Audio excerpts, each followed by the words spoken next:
Good morning to everyone. In last lectures, we have discussed about the different types of large volume parenterals, in which we have discussed regarding some criteria for the large volume parenterals. Also, we have discussed regarding four types of large volume parenterals that are hyper elimination solutions. Then, under which we have discussed regarding the total parenteral nutritionals. Then we have discussed about the cardioplegic solutions. Also, we have discussed about the hypertonic dialysis solutions and the irrigation solutions.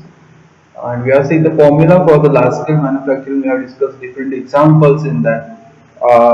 In today's lectures, we'll discuss about the formulations of the parental formulations aspects of the parental formulations.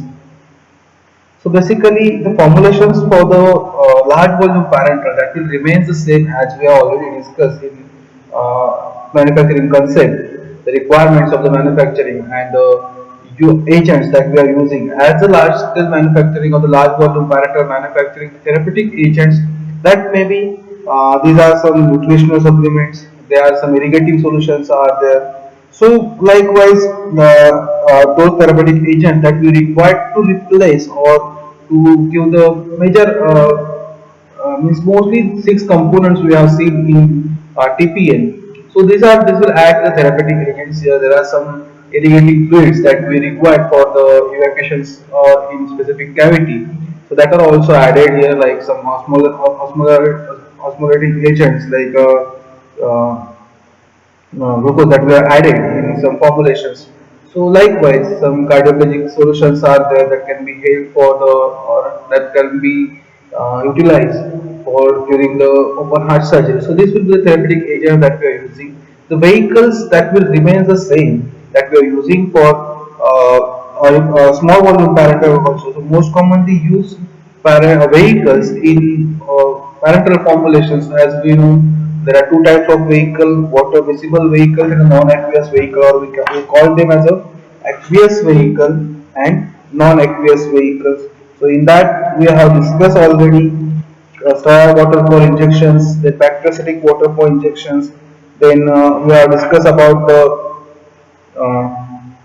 soil water for injection. So that all the water that we are using, and non-aqueous vehicles we have already discussed regarding some oils that can be used for the specific formulations. We have discussed regarding the selection criteria for solvent as well as other substances, also the other added substances, and we have discussed the selection criteria for the containers as well as the closures for the LVP in a container part. So I will not repeat all those things again. So we'll move next.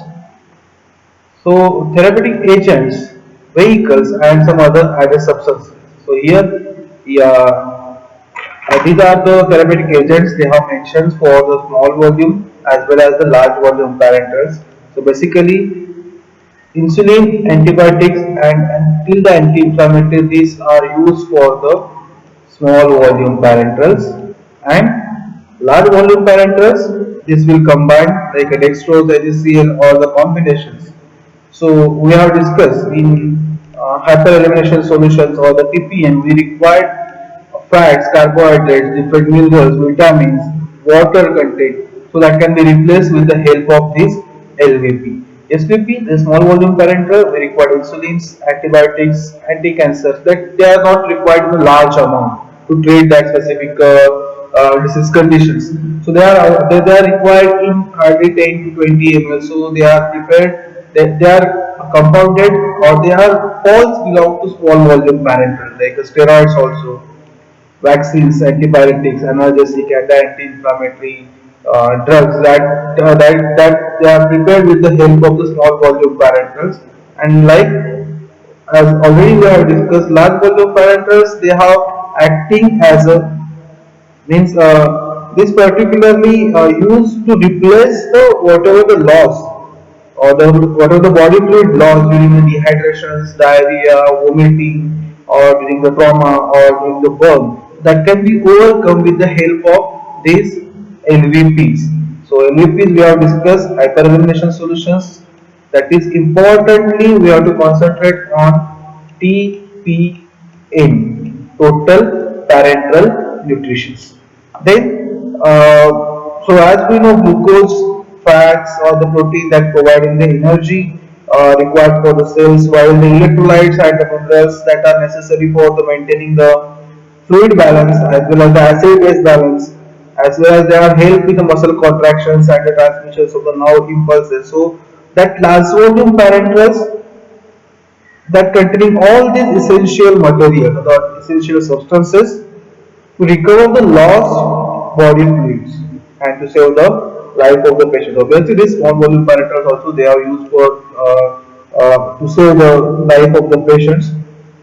Along with that, as we know, we have already discussed those things: water for injections, then soil water for injection, bacteriostatic water for injections, sodium chloride injections, and bacteriostatic sodium chloride injections, and ringer injections are there. So these are the vehicle, different types of vehicles that we are using.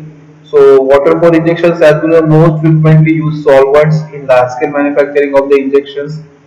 Then this water is purified by the distillations. There are two methods: multiple distillations and still distillation process, fractional distillation process is there, as well as by reverse osmosis. And they meet the same standards for the presence of the total solid as a dose. So total solid contain that it should not be more than 1 mg per 100 ml. So they are stored in tight containers at the temperatures below or above the range in which the microbial growth occurs. We have already discussed regarding the storage conditions and the distributions of water for injection for the formulations of the parenteral preparations.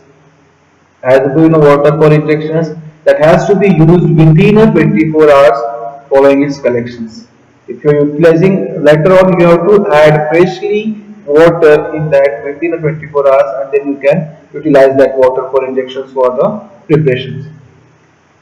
Then sterile water for injections. This is water for injection which has been sterilized and packed in a single dose containers. It will not weigh more than 1 liter size. Sometimes we require the reconstitutions, water for the reconstitution purpose. So this water for injection, those water for injections we have prepared, that is sterilized and basically packed in a single dose containers. So this water may contain slightly greater amount of total solid than the water for injections, as we have discussed 1 mg per 100 ml. So that may be the slightly greater amount in sterile water for injections. This water for injection is intended to be used as a solvent, vehicles, or a diluent for the already sterilized and packed injectable medications. That is freeze dried product. So for the reconstitution purpose, these sterile water for injections are used. Then bacteriostatic water for injections. So bacteriostatic water for injections, they are containing one or more suitable antimicrobial agents. So this particular bacteriostatic water for injection is packed in a syringe or in a vials which is containing not more than 30 ml of water. So you must be label the name and the proportions of the antimicrobial agent that is present in your bacteriostatic water for injections. That contain one or more suitable microbial agents. And the water is employed as a sterile vehicle in the preparation of the small volume injectable preparations. Mostly those we are using suspension, emulsion. So in that case we are using some such type of water. Then fourth type is the sodium chloride injections. That is the it is the sterile isotonic solutions of sodium chloride that we have called the large volume parenterals म्हणजे जे आपण saline solution म्हटलं जातं that is called as sodium chloride injection. So it contains no antimicrobial agents and they are used as a sterile vehicle in the preparations of solutions or suspensions of the drug for the parenteral administrations. Then bacteriostatic sodium chloride injections like a bacteriostatic water for injections, it contains one or more suitable antimicrobial agents which must be specified on a labeling. So basically the sodium chloride is present in 0.9% of the concentration. This slide here, large volume parenterals, here sodium chloride injection which is already we call the normal saline solutions. It will act as a electrolyte or the fluid supplements where we have 0.9% of concentrations. So that is called as the sodium chloride injection, the bacteriostatic which contains the one or more suitable antimicrobial agents. Then sixth one, that is the ringer solutions. It is the sterile solutions of sodium chloride, potassium chlorides, and calcium chloride in a water. So ringer solutions, when we are talking about the ringer solutions, it is a solutions of the soluble salts which are dissolved in the water for the purpose of creating an isotonic solution which is related to the body fluids of human being. So ringer solutions basically contain sodium chloride, potassium chloride, calcium chloride, and sodium bicarbonate. With the last use balance the pH. Mostly sodium bicarbonate that will be used as to balance the pH. So other additives also can include like ATP and dextrose as well as the antibiotics and the antifungals that can be used in this particular ringer solution. So these solutions is employed as a vehicle for other drugs or alone as a electrolyte replenishers. So for that purpose these ringer solutions are used. Non-aqueous vehicles that should not be irritating. The non-irritating should be non-toxic in the amount administered and non-sensitizing. We have discussed non-aqueous vehicle. If the formulation through soil formulation products is sometimes necessary to eliminate the water entirely or in a part from the vehicles. So because of some solubility factors or the hydrolytic reactions factors will be there. So in that case we are using these non-aqueous vehicles. So we have to consider their chemical properties like stability, viscosity, fluidity, boiling point, miscibility with the body fluids, and purity must be considered while using the non-aqueous vehicles. So most commonly used non-aqueous vehicles are mixed vegetables oil like sesame oil, there or like uh,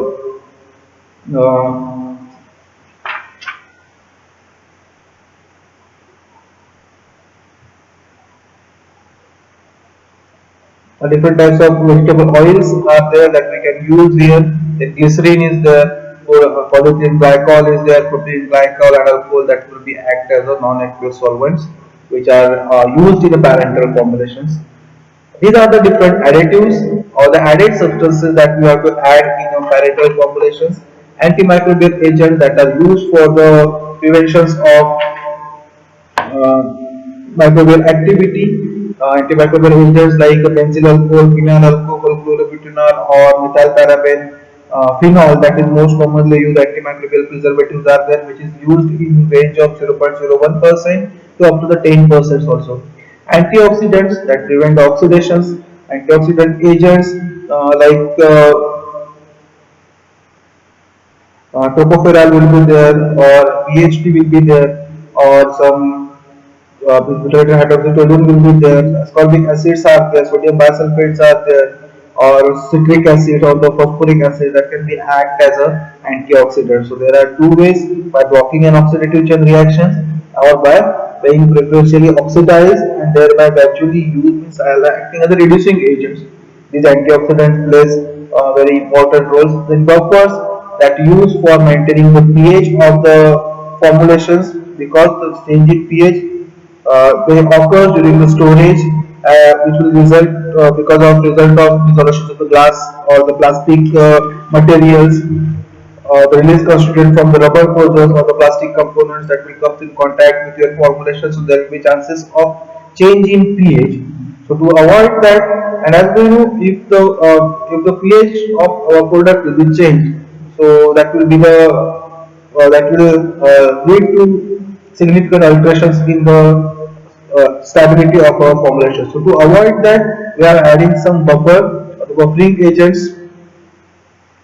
Most citrate and phosphates are principal buffering systems that we have used, but there are some other agents that can be used as a buffering purpose here. Then bulking agents are there to increase the substance, means to increase the volume of formulation like glycerin, mannitol, dextrose are there. So these are also acting as a tonicity adjusting agents also. Then chelating agents, those who have reacted with the free metals or ions present in the water, and they will form the complex with that metal, so they will not interact with our formulations, and they will maintain the stability of formulations. And protectants are there, some solubilizing agents like wetting agents or emulsifiers we are using when we are formulating suspensions and emulsion formulations. So like polysorbate 80, polysorbate 40, or these are emulsifiers we are using, or sometimes we are using some colloids as a soluble as a wetting agent for the suspension formulations are there. Surfactants that we already just now I have discussed to maintain the surface tension between the emulsion formulations as well as for the suspension formulation also. These are the added substances. We have already discussed those all the raw materials we are using for the parental preparation. So that's why I will not go in details about these formulations. So whenever they will ask about the large scale manufacturing of small volume parenteral as well as large volume parenteral. So you have to write down these additives, their use and the for some examples that we are using under these particular classifications. Now the important things regarding the packaging of the LVPs that we are going to discuss in these lectures. So basically, after the formulations, after the productions of large volume parenterals or the small volume parenterals we have discussed, we have packed those materials in vials or ampoules. Now, here packaging for the LVP that plays the important role. We have seen the large volume parenterals are packed in a polythene bag or either in a glass container or either in a molded plastic containers are there. So, while selecting the containers, we have to ensure that the product must remain its purity, potency, and quality during intimate contact with the container throughout its shelf life. We have discussed the factors that can affect on a storage conditions, whether we are using the plastic container or whether we are using the glass materials. There are different criteria are there for the selections of those containers. Means there are some problems of the leachability problem will be there. Some content will be released from glass as well as the plastic material. So that's why while selecting the containers, we have to take the proper precautions for the large volume parameters. There are two methods: form fill sealing method and blow sealing filling method. These are the two methods that is most commonly used for the packaging of LVP. For our syllabus, we are going to discuss about the FFS technique that is the form, fill and seal method. We'll discuss later on, but before that, we'll discuss about the criteria or the packaging of the large volume parameters. So the plastic and mostly glass materials that we are using. So over that glass is mostly preferred because we know the clarity reasons we can easily identify any foreign particles will be present in our formulations or not. But nowadays because of their fragility or they can be break down during the transport or during the handling. Now the glass is replaced with the help of plastic. Now the plastic materials are available in the market like different polyethylene plastics are there or the thermoplastics are there that can be used for the preparations of different types of containers. Plastics are replaced because of they are light in weight as compared to the glass, less fragile and easy to handle, but it is not clear as that of the glass. So that's why there are some restrictions. We have to use the plastic containers. But if you are considering the glass over the plastic, these are the different. We can say these are the advantages of plastic over the glass, and that's why nowadays glass containers are replaced with the help of the plastic container. Rubber closures are there. So basically rubber closures they are mostly used for the wires and ampoules. We are not using a large scale formulations, but the same thing whenever we are using the glass container, the mouth of that glass container which is closed with the help of the rubber closures. So it is same as that of wires that we are using for the small containers. You have to check the sealability, you have to check the sealability for rubber, so it should not be permit any exogenous matter to the content. So it permits the entry of hypodermic needles into the injections while also provide the resealing of the wire after the neither is Fitron. So that we have discussed in the containers topic. So I will just revising those things for the large volume parenterals that we have already discussed for the small volume parenterals. So large volume parenterals that are packed into glass glass bottles, which is means previously used, now that is replaced with the help of the PVC collapsible box bags or semi-rigid polyethylene containers, like a bags are there. So basically the containers and closures that are used for packaging the parenteral product that must maintain the sterility of the packed fluid. It should be withstand for the sterilizations. It should be compatible with the packed fluid and should allow the withdrawal of the content.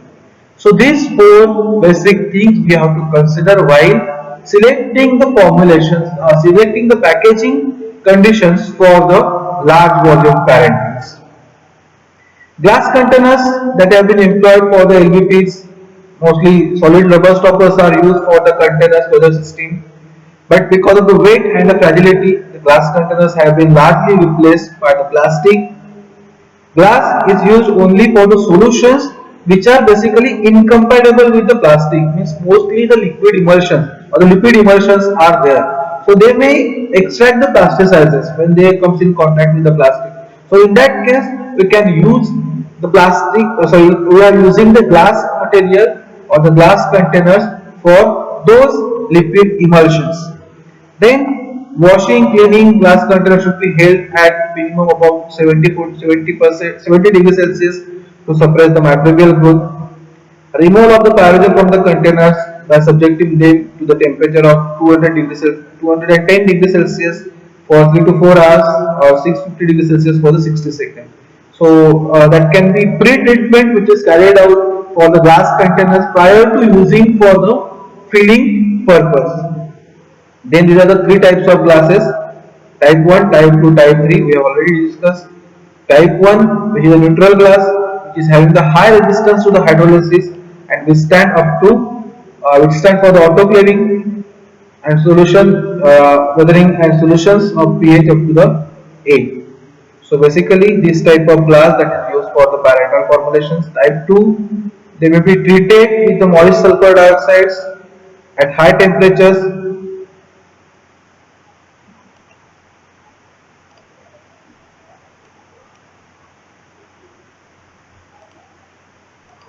At high temperatures to create a neutral surface film with a high hydrolytic resistance but lower resistance to the autoclaving than the type 1 glasses.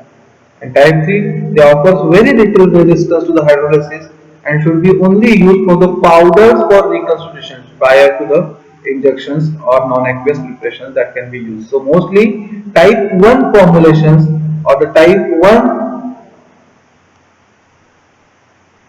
glass that is used for the parental formulations. Basic types of plastic, thermoplastics are there and thermosets are there. So that tools are most commonly used plastic for preparation of plastic containers. So thermoplastic polymers that soften upon the heating and solidified upon the cooling. So most of the parental packaging that can be carried out in this particular formula for the packaging of parental, most of the parental packaging we are using the thermoplastic. Then thermosets, they mostly chemically reactive polymers in a fluid state. They are hardened irreversibly by the cross linking. So epoxies, melanin resins or the cross-linked polyesters are there. These are the most common polymers that are used for the sterile product. Polyethylene, polyvinyl is there, polyvinyl chloride is there, polypropylene is there, polyamide is there, so also ethyl vinyl acetate is there. So these are the different polymers that can be used to pack the sterile products. The advantages, obviously the durable and lightweight. No air interchange will be occurs here and the bag collapse as it empties. But again the disadvantages are there, permeations of the vapors and other molecules in either directions to the wall, so they may alter the stability, resolved by overlapping the containers. leaching of constituents from the plastic into the product. That is the main disadvantages of using the plastic containers. Again, the plasticizers and the antioxidants that we have added in that particular formulation, so there may be chances of the more reactivity of your formulations with the plastic containers.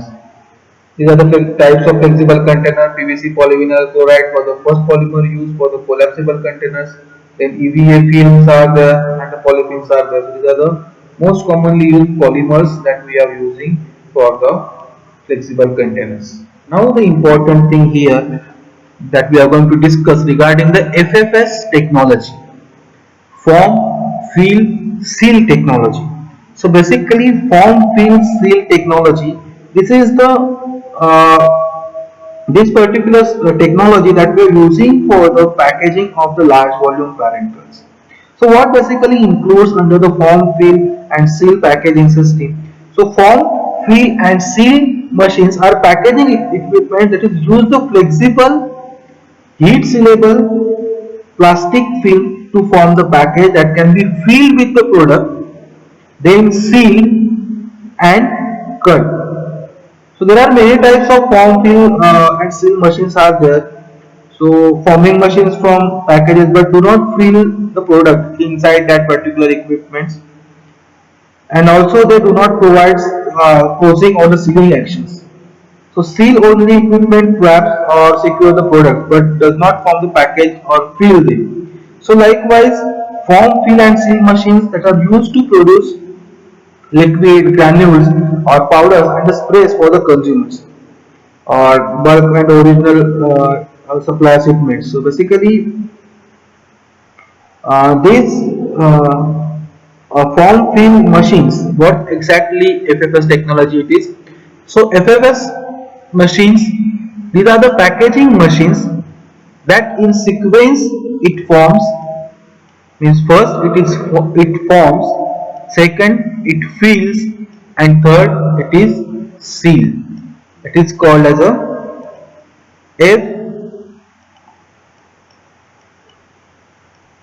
FFS, form, fill and seal, FFS technology. So on the same machine that all these form, fill and seal that will be carried out. So form, fill and seal units that are specially built automated machines in which through it in these particular machines, through one continuous operations, containers are formed, then they are means with the help of thermoplastic, then filled there, whatever the formulations are there, and then seal. So another one method is there, blow fill seal technology is there. But in the blow fill seal units, containers are molded, means preform containers are there in separate rooms.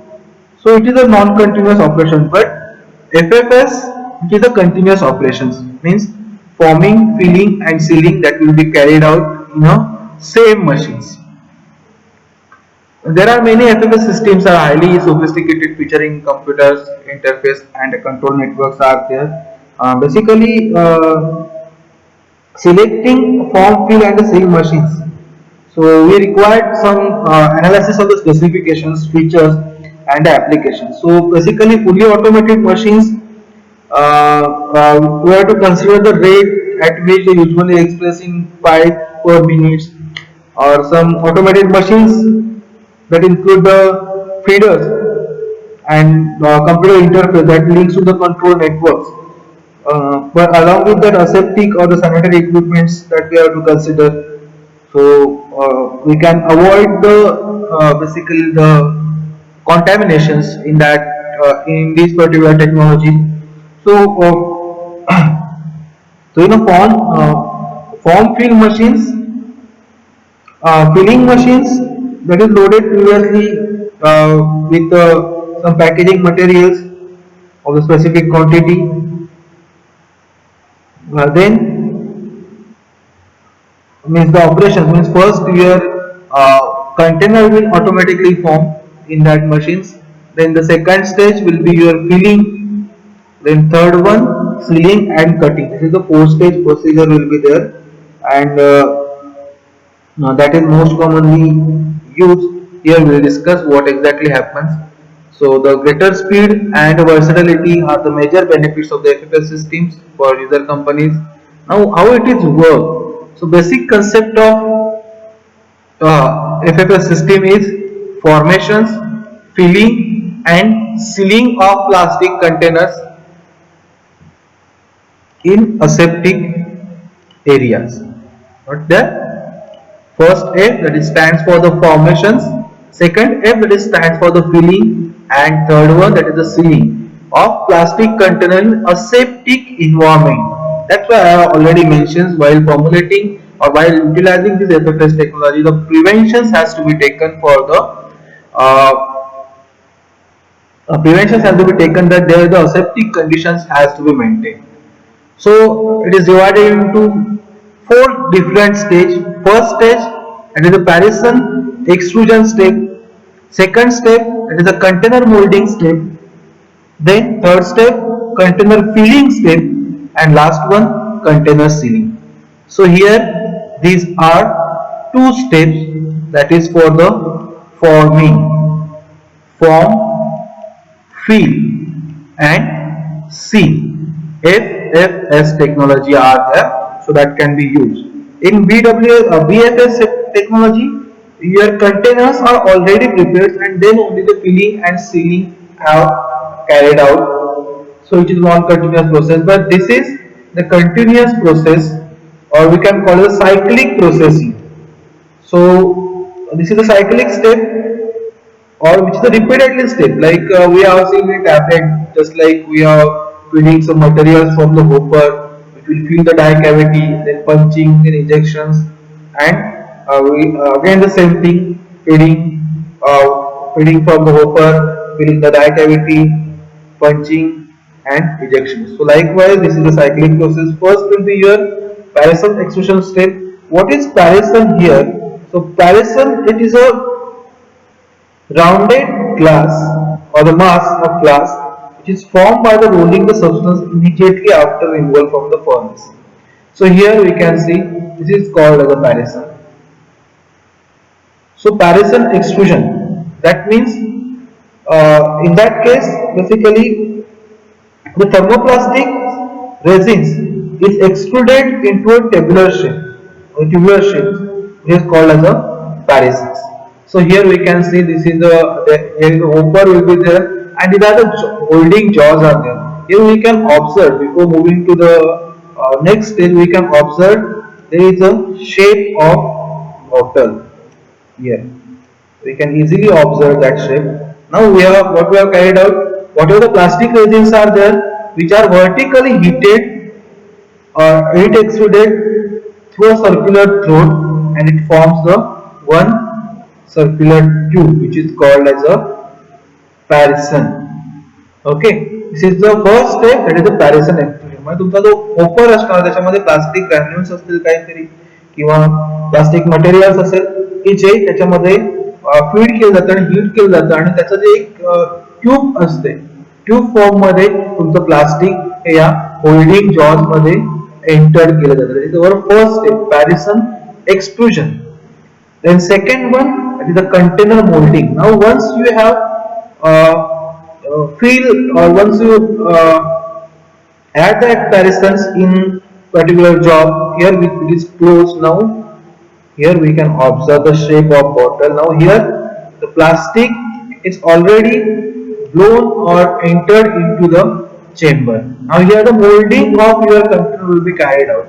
So the extruded tube is then enclosed within a two-part mold, and then the tube is cut above the mold. Now here your tube will be the cut. Okay, so these are the holding jaws. त्याच्यामध्ये आपण तो पॅरिसन enter झालाय, jaw close झाले, तुमचं जे excess amount मध्ये जो tube होती ती कट झाली. Now the container moulding. Now here container fillings is carried out. Now the mold is transferred to the sterile filling zone, where a filling needle, mostly called as the mandrakes. So basically when the parison reaches the proper length, here just 1 minute, when the parison which is reached to the proper length, The mold is closed and the parison is cut here. Now the bottom of the parison is pinched close and the top is held in a place, and the mold is then conveyed to the positions under the blowing and the filling nozzles. Now here we have entered into the filling nozzles. The filling needle, which is called as the mandrels, and these mandrels are lowered and used to inflate the flat to form the containers within the mold. Now these mandrels, now the blow fill nozzles is lowered into the parison until it forms a seal with the neck of the mold. Now the container is formed by blowing sterile filter compressed air into the parisons and expanding it against the wall of the entirely cooled mold cavity. So here blowing is carried out, and now this is our closing sections. We can observe here. Here our container is formed. We have filled the material. Now the closing, sealing. Now the mandrel is used to fill the containers with the solutions. Following the filling, mandrels are removed and secondary top mold seal the containers here. This is the sealing process. This is our primary mold where our container is prepared. This is our secondary mold. Here we can observe directly that will close or that will seal the container. So this is the process that we are following. First step, पॅरिसन एक्सट्रुजन्स. त्याच्यामध्ये तुमचा जो काही thermoplastic materials आणि तुमच्या mould मध्ये enter केलं जातं. Mould मध्ये एंटर केल्यावर ऍट अ स्पेसिफिक हाईटला पोहोचल्यावर ते कट केलं जातं आणि देन त्याच्यामध्ये तुमचा जो मॅन्ड्रल्स आहे तो म्हणजे जी निडल्स आहे त्याच्यामधून त्याच्यामध्ये ती इन्सर्ट केली जाते आणि तुमचा कंटेनर प्रिपेअर करून घेतला जातो आणि नंतर कंटेनर मध्ये त्याच्यामधून तुमची जी सोल्युशन्स आहे ते फिल केलं जातं. सोल्युशन फिल केल्यावर तुमची मॅन्ड्रेल्स आहे ती रिमूव्ह केली जाते, म्हणजे नोझल आहे ती रिमूव्ह केली जाते आणि सेकंडरी टॉप मोल्ड आहे तो तुमचा कंटेनर सील करतो. And last one, container discharge. So here we can observe our container, pre-filled container is dispatched here. So this will be our containers. Sealed containers is there. So filled and sealed containers are then conveyed to the labeling and packaging section. So that is a very easiest method. Means we can say it is a cyclic process which is carried out in means basically which run in specific ways or in continuous ways, means forming, filling and sealing. As already I have discussed, there are another one method, that is a BFS method, blow, fill and seal method. But blow filling method मध्ये तुमचा containers हा already prepared असतो, त्याच्यामध्ये फक्त तुमचं filling आणि sealing carried out केलं जातं. So advantages, we can produce sterile products, reduce human interventions. त्याच्यामुळे मोस्टली कॉन्टॅमिनेशन होण्याचे चान्सेस असतात ते तुमच्या याच्यामध्ये रिड्यूस होते. Make it viable delivery options for the injectable product versus the traditional glasses. The code numbers and the variable data such as the batch numbers and the expiry date can be embedded onto the container itself during the sealing process also. Cleaning and sterilization of the pre-fabricated containers and closures is not required. आणि जर आपण glass container किंवा plastic container जे blow fill method मध्ये utilise केले जातात की जे cool मेथडने किंवा ceiling मेथडने जे seal केलं त्याच्यामुळे तुम्हाला ते प्री ट्रीटमेंट करावे लागतात solution. So that solution cost will be reduced here and no need to purchase and stock the range of fabricated containers and their closures. So whenever we require, we are adjust whatever thermoplastic materials into the fill materials. Then we can form the containers directly, fill the containers and seal, and it will goes for the labeling purpose. But again there are some disadvantages. It is not economical for the short production runs. Obviously, if you are using such a high advanced technology, so we cannot use just for the small volume, small scale productions. We have to use for the large scale manufacturing. Cannot handle papers here. That cannot handle multiply apply packaging materials. So at a time one will be packed.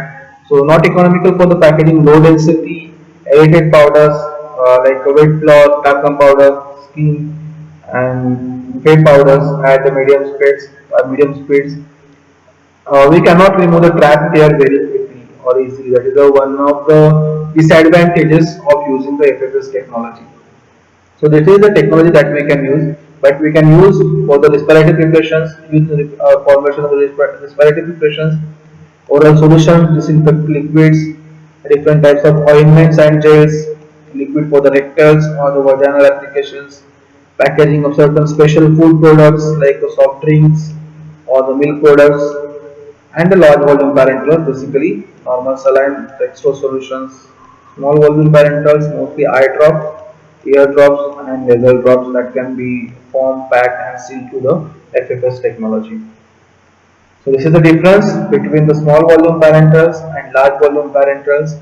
So small volume parenterals, obviously the volume which is less than 100 ml. Large volume parenterals, the ranges from the 101 to the 1000 ml.